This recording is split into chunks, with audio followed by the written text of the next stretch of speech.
Moffett is up to second now. Darrell Wallace Jr. back to third. The white flag is out. One more time around. Corey LaJoie working his way. Oh, the 15 of Yaconelli gets turned around. Moffett gets turned around. Moffett turned around running second. Here we go right there. There's Yaconelli getting turned around. He was running fourth. Darrell Wallace Jr. turns around Moffett. He was running second. Brian Ortiz takes advantage of that and moves up behind the 18. Here's another look. Simultaneous spins right there. 18 of Darrell Wallace Jr. all over the back bumper, gets into the back of the 11, spins the 11 out, and they're not happy. And as a matter of fact, they're going to talk about it. Maybe a little extra than talk. Darrell Wallace Jr. keeping his hat on. Brett Moffitt in the 11. They call this place the Madhouse. And you heard the crowd roaring there. And some people weren't too happy about how it ended. Let's hear from one. Well, Darrell Wallace Jr. and Corey LaJoie were classmates in high school together, but how cool is it to be able to race with one of your friends and still have a podium finish at Bowman Gray? Oh, it's awesome. I mean, Corey, he had the car to beat all night. He was able to roll the center a lot better. So, you know, as his win finally came, he's been trying for a long time. He's been working his heart out. So it's good to see a close friend get the win, and it was definitely an eventful race. During the last lap of that race, we know how it is here at racing at Bowman Gray Stadium. Would you have given him the bumper a little? Well, he kept getting into me. I mean, I know that's racing, and Corey looked like he overdrove it going into one on the white flag, and checked Moffitt up, and he moved up and gave me a lane, and I gassed in it, and he come down at the same time. That's racing. I know it happened to him 2 weeks in a row, but it's racing. I apologize. I mean, it wasn't intentional at all, and things just got heated on the front stretch here, but I think I'm calm now. I'll go talk to him here in a little bit. I know he's frustrated, but it was a good bounce back for us at Joe Gibbs Racing. It was definitely a positive night for us. Good points finish for us. It was, like I said, an eventful night. I just want to thank everybody back at the shop, Coca-Cola, Toyota, Brian Frazier, and all the guys working on the car hard. Thanks. Two things you can be sure of at Bowman Gray Stadium: wrinkled sheet metal and hurt feelings. Brett Moffitt, what happened on that last lap? Man, we were where we needed to be. You know, we were restarting fourth all night. It was too early to move people. You know, Darrell, he was running third, and I could have easily moved him and got that spot, but I didn't want to race like that. And, you know, we finally got to where we were restarting where we needed to be on that last restart. And, you know, Sergio let us in a lot, so that was a big help. But, you know, the 18 just got into us and decided he wanted the spot worse than I did and just proceeded to wreck me. Things got pretty heated out there on the track. Did you and Darrell get to talk yet? Not really. His crew kind of broke it up, you know, before we really said anything. But, you know, he thinks he's always in the right, and he's not. You know, I could have done that to him every lap of the race, but I didn't because I didn't want to race like that all season. But, you know, he goes out there and does that, and that's just not right. Well, Phil, I think we should come here every week. Yeah, absolutely. What do you think? What a great day. You see Glenn Wood, Hall of Famer in Victory Lane there with Randy and Lisa LaJoie and Corey. Great moment. Next stop for the K&N West Series, the Bull Ring, Las Vegas Motor Speedway. That's Thursday, June 14th, 3 p.m. right here on Speed. Side-by-side racing, a little bumping and banging, some bent-up sheet metal at the end of the day, maybe some tempers flaring a bit as well. But it was the elation of a first-time winner. Corey LaJoie finds victory lane at the historic Bowman Gray Stadium. This copyrighted telecast may not be reproduced, retransmitted, or used in any form without the authorized written consent of NASCAR Broadcasting. And NASCAR would like to thank all of our loyal fans for your continued support, and we hope you enjoyed today's broadcast. Speaking of the bottom, that is where Chase Elliott goes to, Wayne, as he gets on the inside of Darrell Wallace once again. They make some contact down the front straightaway. Bumping and banging off each other. The smoke is flying between the cars. Chase Elliott trying to get up there and get into the top four as he makes the pass on Darrell Wallace. Darrell comes back, tries to get into that back bumper a little bit, gives him a nudge, gets him sideways, spinning out in turn 4. Chase Elliott spins around, almost gets collected by the 4 machine of Brian Ortiz. Wow, they were going for it, weren't they? They were really going for it on that one. I think that was just a little bit aggressive from my point of view. And Bubba Wallace, Darrell Wallace Jr. They're in their caution. He's over in turn number 3. A lot of damage to that truck, both front and rear. This is the lap before, because the 17 is still on the racetrack, right side of the screen. Let's see if Bubba goes up the track and forces Ron high. Yes, he did. Door to door, and yeah, Bubba Wallace way up the racetrack. This is when the caution is out. The caution is out. And contact made by the 9. sending the 54 into the wall. Remember, we saw at Texas a couple years ago, Kyle Busch driving his own truck and Ron Hornaday having issues. That's Ron Hornaday and Kyle Busch's truck having issues. There's the cautions. See the cautions out. Ron's ahead of Bubba. Little contact there. He runs him into the wall. Came out.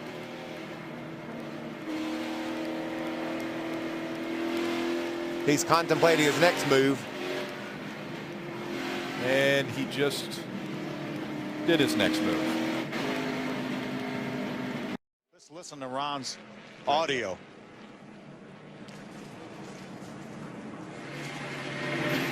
On the inside of him. I got on the gauge and I got on the outside of him. I didn't mean to put him in the fence like that. I rubbed him on the inside.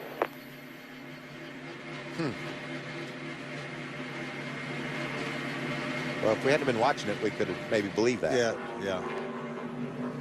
I think it's in the eyes. Yeah. So NASCAR officials are going to be taking a look at the replays. They have every vantage point that we do. They will make a decision on what took place there. But again, the 17, Timothy Peters was into the wall. That brought the caution out initially, and now we're hearing tail end of the longest line. right there. You go to the tail end of the longest line, as what NASCAR has said. Well, that's going to cost him 4 spots is all. And that's really going to be pretty minimal considering what it could have been. We're showing the 9 of Ron Hornaday. NASCAR has said we want to chat with you, so they're calling him to the NASCAR hauler. He will head over there to talk with series director Chad Little. Obviously about the contact that took place on the racetrack between he and Darrell Wallace Jr.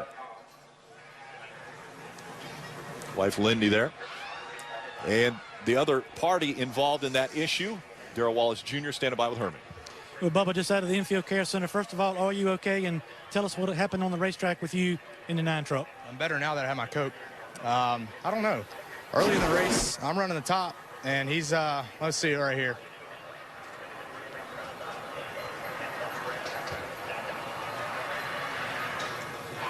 Just flat out wrecks us. Just turned us. So.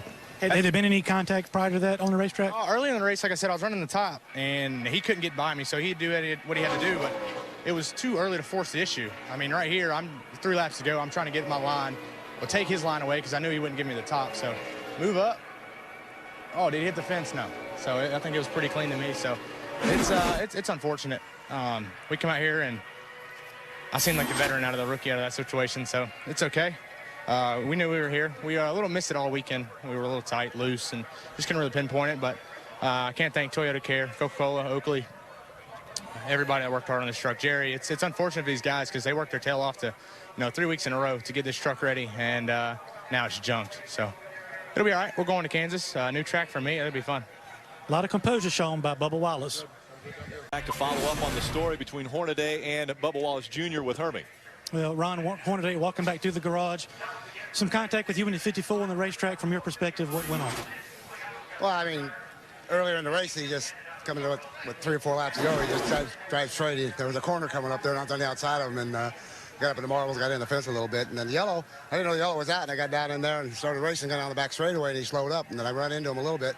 And then down the back, I went over to hit his tire, and I don't know if he swerved and hit his brakes on me or whatever, but I turned him in the fence, and I feel like a total idiot. So got to apologize to Rick Rinn and all them guys because they work hard on their trucks, and we work hard on ours. And I don't race that way, so, they're racing me hard lately, these rookies, and I'm learning how to race them now, because earlier he picked me up down the back straightaway and tried to drive me in over my head already. So I don't know. I just I feel like an idiot for wrecking him, but snug all day, but we'll get it better. It's Ron Hornaday.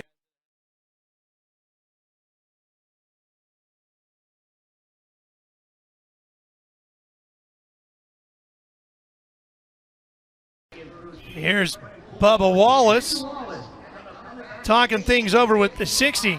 Oh, I think he said good job. That was it. I just grabbed him really quick. I screwed up so bad in this race. It was miserable. I let my guys down. I got into Eric there on a pit road, and that put us in a corner. Our guys did a heck of a job. I mean, we brought back a good car to Iowa, and should have been in really good contention for this thing. But it's tough. We had so many restarts there late. Guys just they're tough. They just dive bomb in there, and it's tough.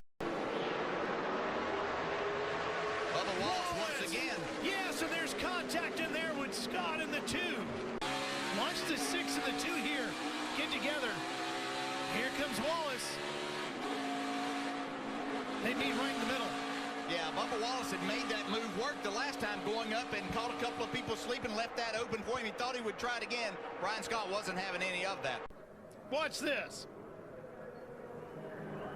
Leans in. Looks like they're talking. Then things get really aggressive.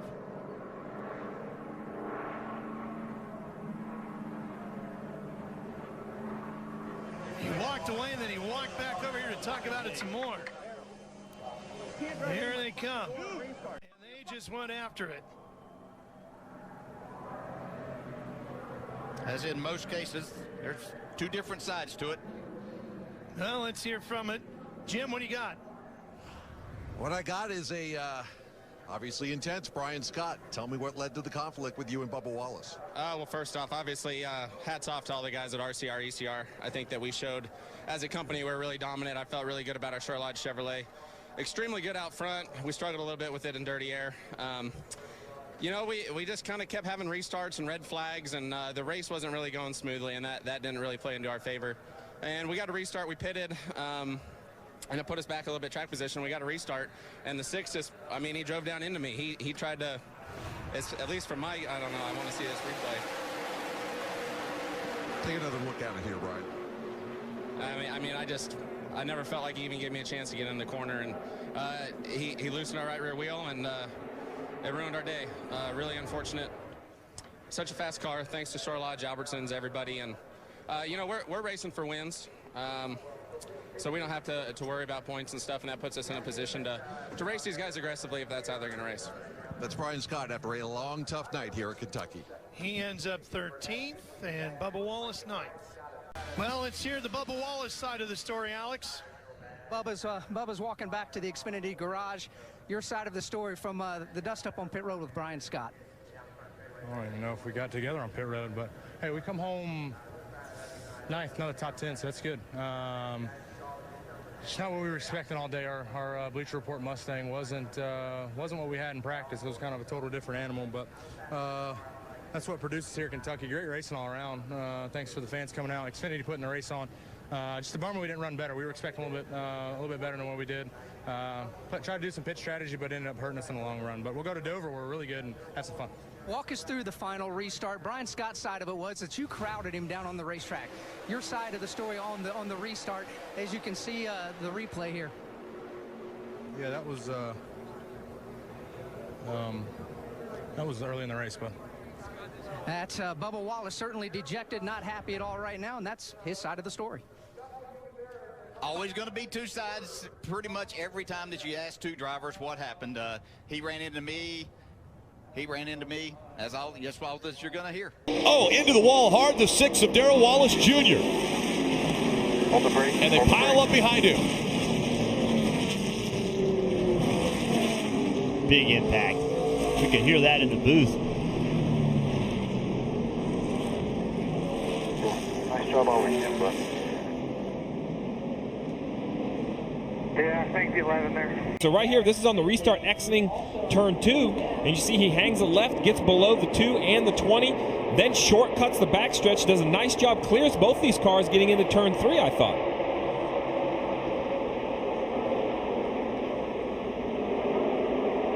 He's got the 11 up in front of him. On the radio, we heard him say, tell the 11 thanks, and 11 came down on him.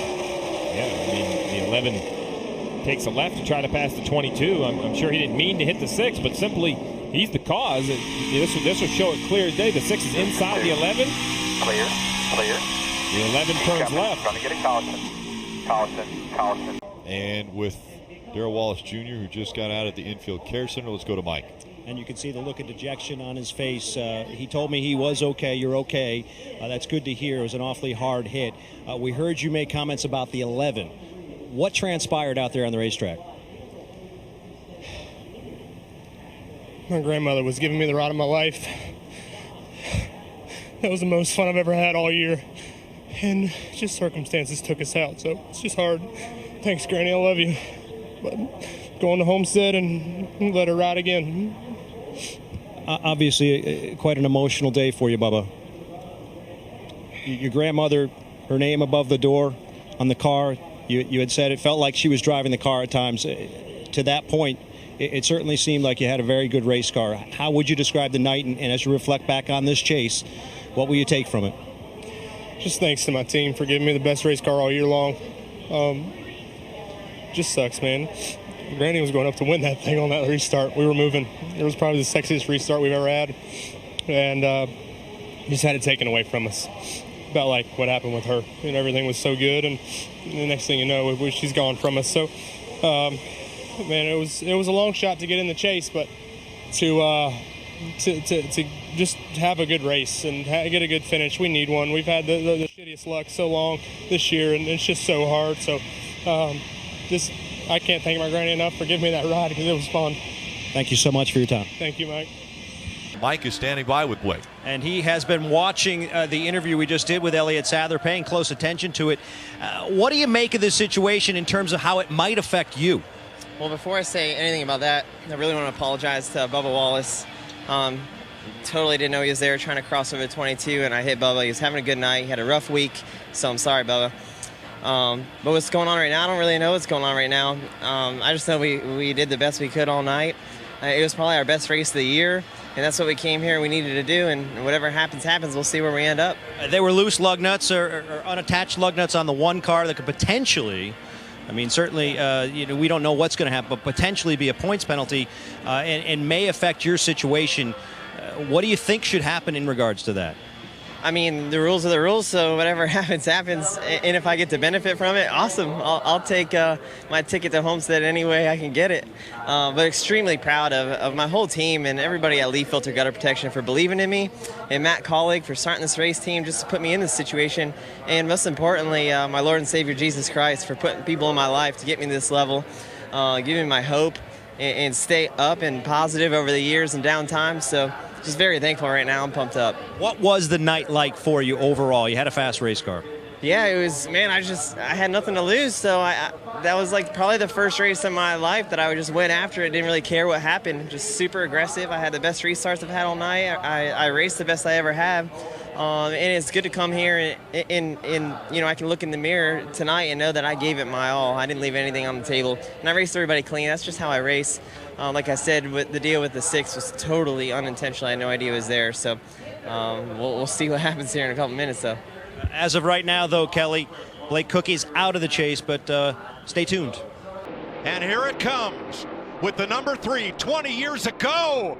20 years of trying for Earnhardt. He won the Daytona 500. Austin Dillon wins the 60th running of the Great American Race. Got a car wrecked here. I think it's Hamlin. Regan. 2016 Daytona 500 champion, Denny Hamlin. You came oh so close, and I saw you watching the monitor just there. A little bit of disappointment. How was your day? Yeah, definitely disappointed leading on the last restart, but just, I mean, it's a 50-50 shot. It's about what line can stay organized the best, and I had the 37 committed to my rear bumper, which was great. He just, we couldn't get the 21 to buy in, and it's whatever line, it's really about the third car in line. If whoever that third car in line is closest to, that line goes, and we just didn't have the line that went, but congrats to Austin. Really happy for Austin and his whole team, and those guys work really hard, and proud of our whole FedEx Camry team for giving me a car that we were able to battle back, get on the lead lap there, and give ourselves a chance at the end. It was a battle all day long for Denny Hamlin. He comes home in 3rd place. Mike? What a great recovery for Hamlin. And just look at that, just the way Hamlin beat Martin Truex by inches to win the 500 2 years ago. Darrell Wallace beats Hamlin by, is that even an inch? Mike, second place. Look at those numbers, 3, 43, and 11. Those iconic numbers, all 1, 2, 3. Bubba Wallace in a Chevy wound up 2nd, and Vince Welch is standing by with him.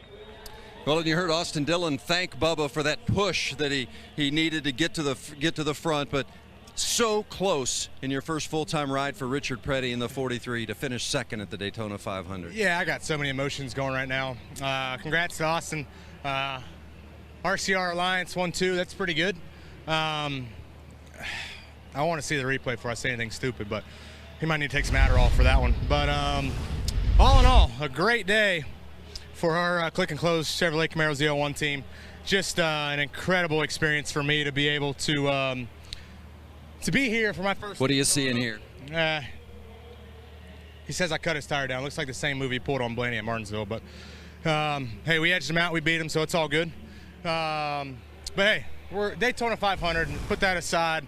My nerves are shot up right now. The king comes in all mad at me and says, after all I've told you, what was the first rule that I told you to do? And I'm like, I don't know. I lost my breath. And he says, don't wreck the car. And so thank you to the king for keeping me young, keeping him young as well. But thank you to the king as well for giving me this opportunity, putting them second place, putting Click and Close in second place. We know how much stress this team has been through in the last 3 or 4 months just trying to get this program together. So for me to come out here and this hectic 3 months I've had with the Facebook series Behind the Wall and Bubba Wallace, check it out. Hell of an ending for us tonight. But P2 for my first Daytona 500, I'll take it. Chris? Wait a minute. There it is again. Turn 2 is Calamity Corner in Daytona. Jamie McMurray was a late pile-in as Bubba Wallace got tangled up and put us under the second caution of the day. Kurt Busch. Where's the number 1? The black number 1, right of your screen? Kurt Busch in 43. Not sure how this occurred.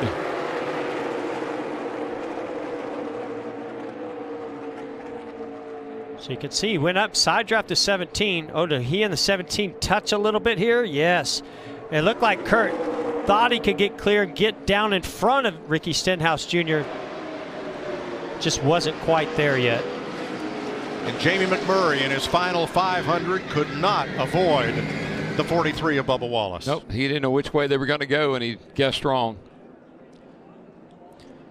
And Wallace with a bit of a shove there from Tyler Reddick. Sends him right into the 1 of Kurt Busch.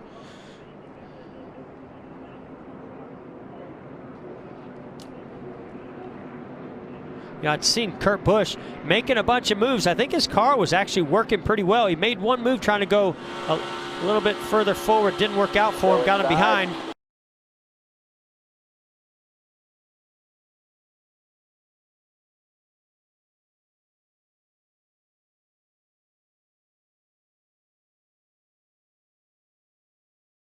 Seen it all in nonstop, and the crowd here loved it when Bubba Wallace got behind the 18 and turned him. The chaos everywhere around the 2.5-mile 7-turn road course, and it started with a 7-time champion Jimmy Johnson. We know the pressure, and you see right here Bubba Wallace and Kyle Busch beating and banging down the front stretch. A big shot by Kyle Busch. Bubba Wallace says, I don't care, you're done. I'm sending you into turn 1, and listen.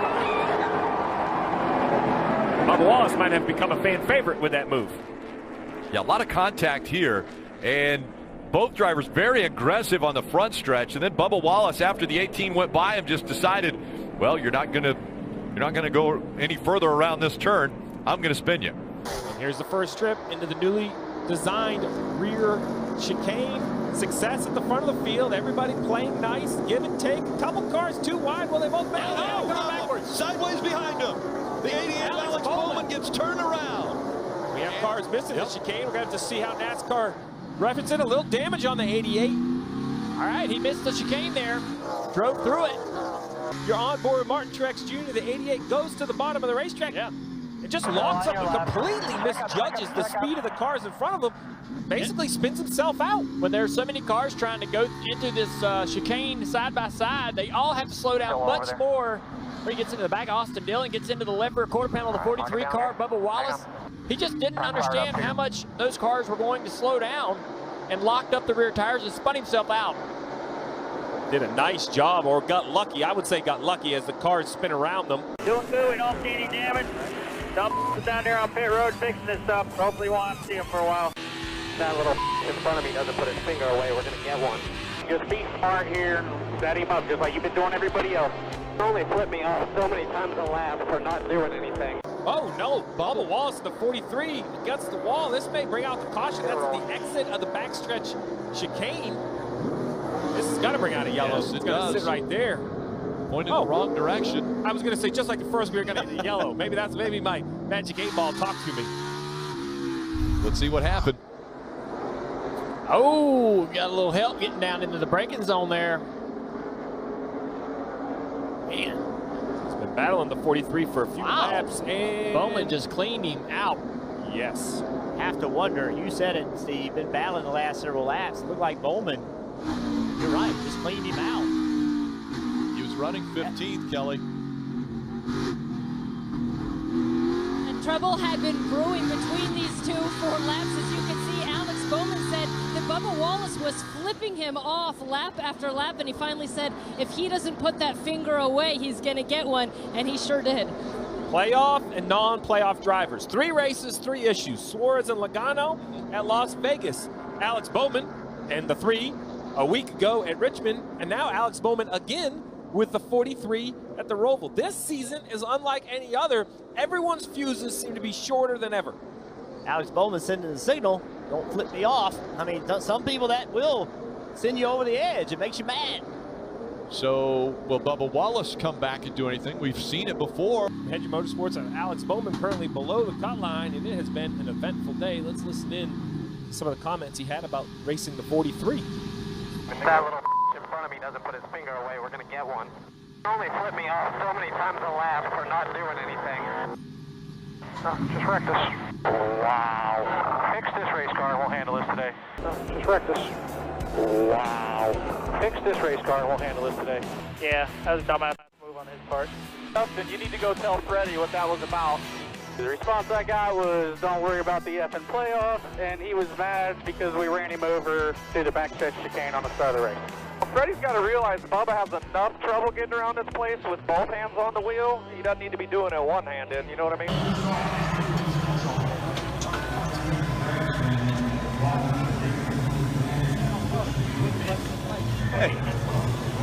Well, for Alex Bowman, he advances, but first let's take care of the health issue. We saw you get out of the car, immediately fall to the ground. Are you okay? And what did they do to you in the infield care center here? Yeah, I was really sick Wednesday, Thursday, Friday, Saturday. Felt a little better today, but just really behind on being hydrated and just kind of exhausted. So was tired. Everything was real tingly, so just not a great feeling inside a race car, but got some fluids and definitely feeling better. We'll be good to go in Dover. Glad to see you're okay. All right, now congratulations. But to make your way into the next round, you got to drive from 32nd to 2nd today.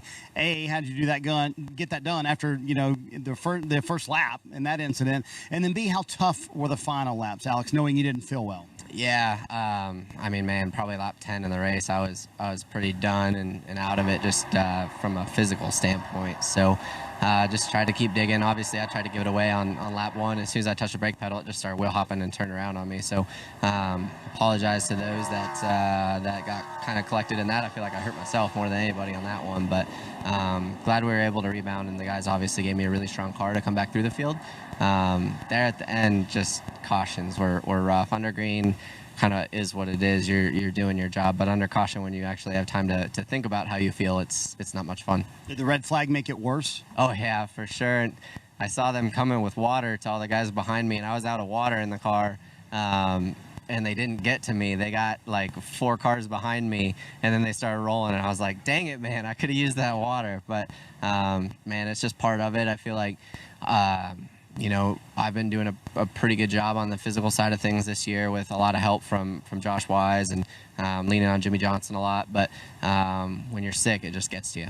That's all the good stuff. Now the tough part of this race, the incident with Bubba Wallace. Walk us through what happened. It seemed like it had been going on for a while. Yeah, I mean, I don't know if he was mad about the first lap or what, but obviously that was just a mistake. And then I got flipped off for every single straightaway on the entire racetrack for 3 laps, and I got flipped off by him for like 3 or 4 laps in a row at Richmond. So I'm just over it. And you decided to take action on your own? I got to stand up for myself at some point, right? Probably wouldn't have got wrecked if he had his finger back in the car, but just proud of our guys today, and just really focus on moving forward and being good this weekend. This is now back-to-back weeks. You had the Austin Dillon incident last week and then Bubba Wallace this week. Is there a concern about that moving forward as a playoff driver? Nah, I mean, we just got to focus on going and running well. Obviously, Dover, we finished 2nd in the spring, so our race car is going to be really strong there, and we just got to go capitalize on that. He mentions all the racetracks in this round coming up. They finished second at every race in the spring on those tracks.